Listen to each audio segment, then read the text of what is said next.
아내를 의심한 애슐리는 최첨단 수사 기법을 동원했는데요. IT 전문가였던 그가 선택한 방법은 바로 도청과 GPS 위치 추적. 아이고. 침실을 포함한 집안 곳곳에 도청 장치를 설치했고요. 2021년 영국 사이 좋았던 부부 애슐리 허턴과 빅토리아 허턴.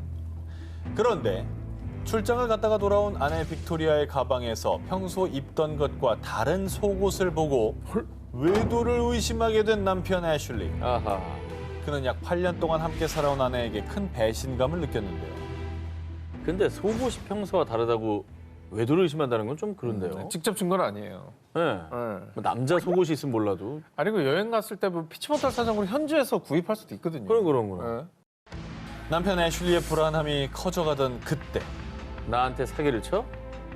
진실은 항상 밝혀진다고! 그 막연했던 의심에 쐐기를 받게 해준 하나의 진실이 밝혀졌습니다. 런던으로 출장을 간다고 밝혔던 아내 빅토리아가 실은 런던이 아닌 최서에 갔다는 걸 알게 된 건데요.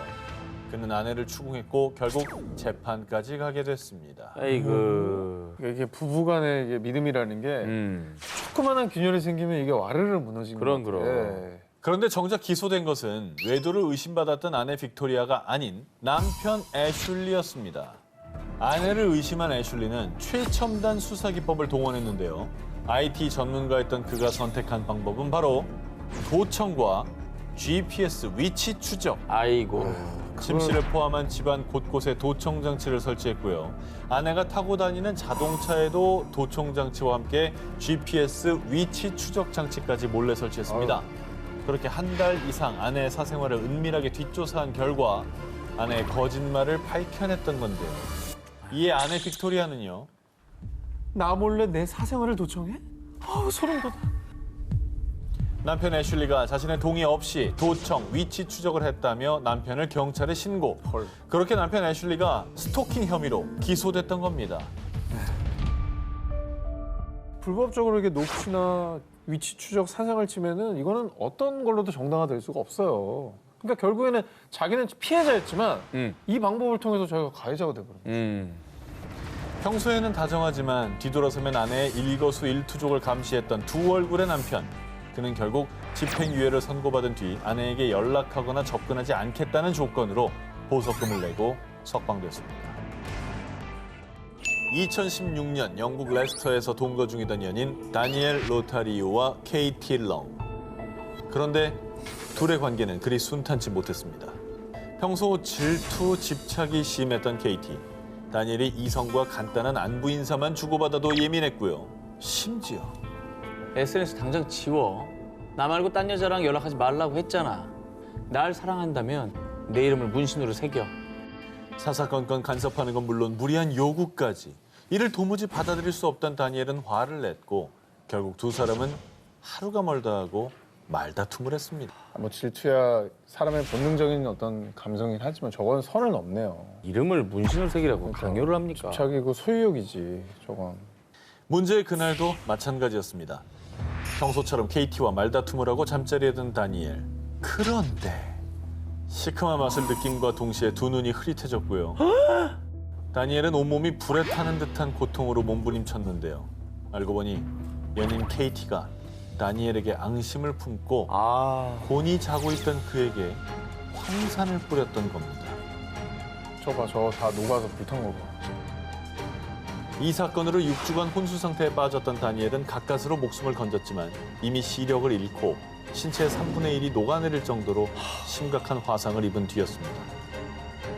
케이티의 범죄가 더욱 극악무도했던 건요. 이게 우발적 범행이 아니란 겁니다. 그래, 악마네. 그녀는 5개월 전에 황산을 미리 구매했고요. 정말. 틈을 보다가 사건 당일 소세지에 황산을 붓는 연습까지 하는 치밀함까지 보였습니다. 아니, 저건 사람 아닌 것 같은데? 어? 외계 악마가 온 것 같아, 진짜. 나 이거 사람으로 안 봐.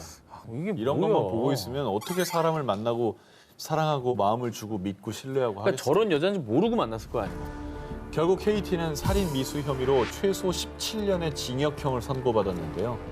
와. 케이티의 비정상적인 집착과 질투 심할에 가여운 희생양이 된 다니엘은 수년이 지난 지금까지도 매일을 고통의 기억 속에서 살고 있습니다.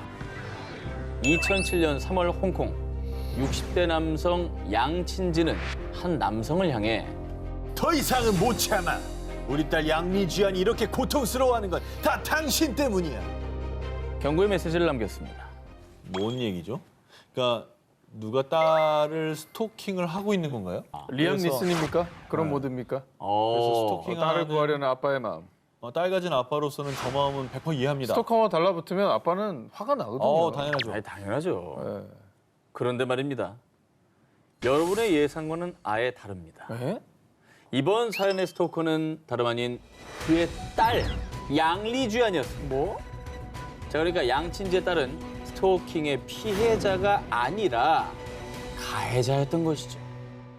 1994년 중국 간수성 란저우에 살던 양친지의 16살 딸 양리주안은요.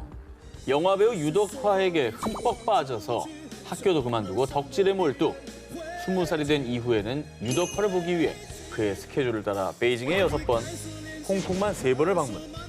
하지만 무려 13년간 단 한 번도 그를 만나지 못했습니다.